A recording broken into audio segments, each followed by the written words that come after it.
Então, continuando a nossa aula, de onde nós paramos, vamos falar o que acontecia com esses escravos ao chegarem aqui, no continente americano, especificamente no Brasil.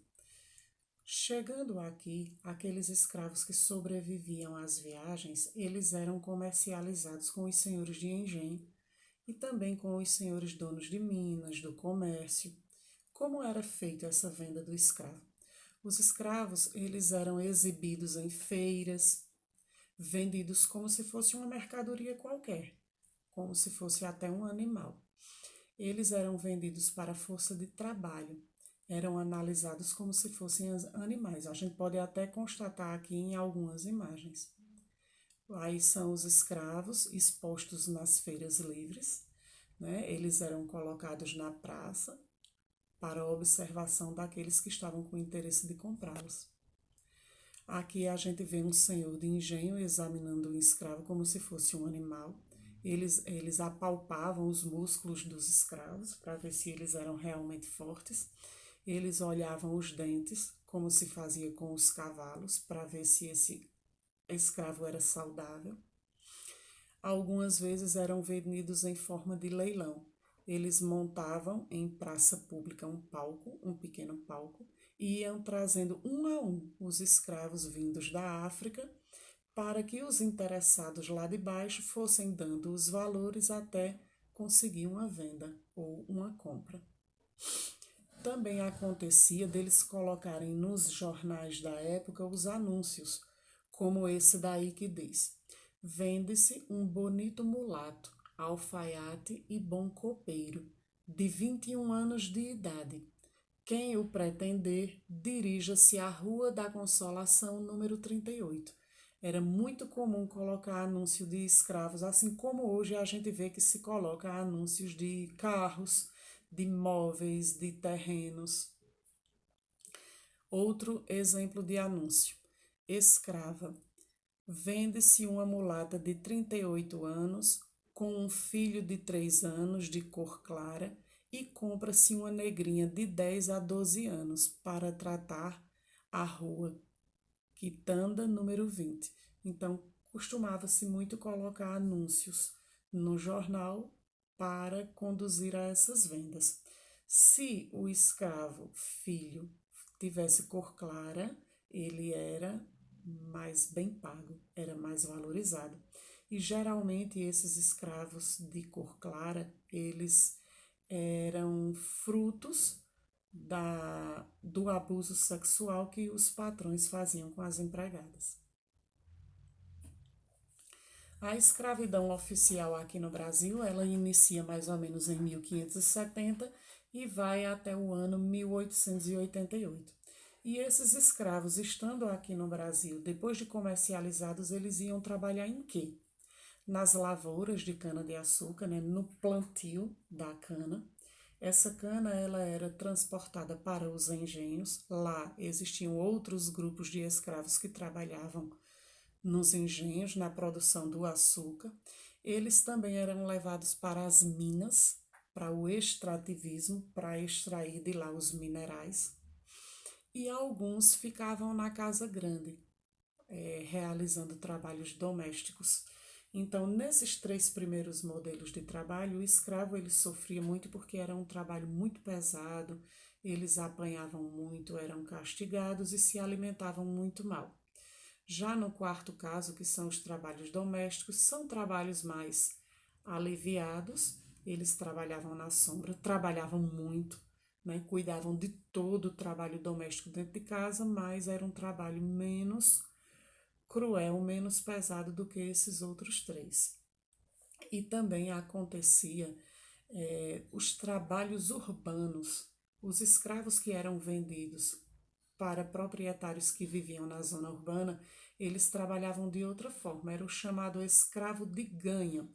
Ele trabalhava, vendia sua força de trabalho, mas o dinheiro ia para o seu patrão. Então existia um acordo de porcentagem, né? Por exemplo, o escravo ele podia trabalhar de barbeiro e o ganho que ele obtinha naquele dia, a maior parte ia para seu proprietário e ele ficava com uma pequena soma. Esse tipo de trabalho urbano para o escravo, ele de alguma forma ele trouxe benefícios, porque alguns escravos que juntavam aquele pequeno ganho que tinha, depois ele comprava sua alforria, né? Ele comprava ao próprio dono a sua liberdade. A alforria era um documento que o proprietário assinava, dando liberdade àquele escravo. Depois de livre, alforriado, ele não devia mais trabalho escravo a ninguém. Aqui tem uma imagem que a gente pode ver os escravos trabalhando nos centros urbanos, vendendo frutas, entre outras coisas, vendendo sua força de trabalho. Eles poderiam fazer o trabalho de engraxate, entre outros, mas o ganho era dividido com o seu dono. Não era dividido 50%. O escravo ficava com uma mínima parte. O escravo, ele não era considerado como um ser humano. Então ele passava por muitos maus tratos, castigos, muitos morriam nesses castigos cruéis. Quando eles tentavam fugir do local onde ele tinha o seu dono, ele era caçado como um animal. Né? Muitos eram vendidos, trocados, alugados. A gente vai ver aqui algumas imagens sobre a questão, sobre a situação dos castigos que os escravos passavam. Isso aí é as cicatrizes, né, das surras que eles levavam. Muitas vezes essas surras eram em praça pública para dar exemplo aos outros. Os outros eram obrigados a assistir. Esses escravos, eles poderiam ser condenados a 50 chicotadas, a 100, né? O patrão era quem mandava. Existia um tipo de escravo, de castigo também muito cruel, que era esse daí, mas também era muito comum. Eles eram amarrados dessa forma que vocês estão vendo, apanhavam e passavam dias desse jeito, sem apoio para a coluna, sem apoio para o pescoço, sem alimentação, sem nada. Tinha esse tipo de colar também, que o escravo ele trabalhava com esse colar no pescoço que machucava muito. Alguns ligados ao pescoço tinha essa parte de ferro na boca, que era para o escravo se calar. Geralmente era quando algum escravo dizia alguma coisa que desagradava, então ele ficava com essa armadura de ferro no rosto. Tem outro tipo de castigo muito comum, que era preso aos pés, né? E muito apertado, machucava os pés, e eles ficavam nessa posição durante alguns dias. Ou então ligados uns aos outros dessa maneira, né? Com madeira ao pescoço. Esse tipo de armadura de ferro era colocado no pescoço. Além de machucar o pescoço, ele tinha nas suas extremidades umas bolinhas que faziam barulho. Então aquilo ficava no ouvido do escravo o tempo todo fazendo aquele barulho, né? Era tipo uma tortura psicológica. Aí tem outra forma de colar. Essa era uma máscara de ferro utilizada, cobria todo o rosto do escravo. Essa feria tanto a parte do queixo como a parte do peito. Isso aqui são tipos de torturas que aconteciam com os escravos também. E é isso, minha gente. Então a gente encerra aqui por hoje a aula. Eu espero que vocês tenham compreendido muitas coisas, mas eu preciso também que vocês façam a leitura. Façam a leitura para fortalecer a aprendizagem que a gente viu aqui hoje.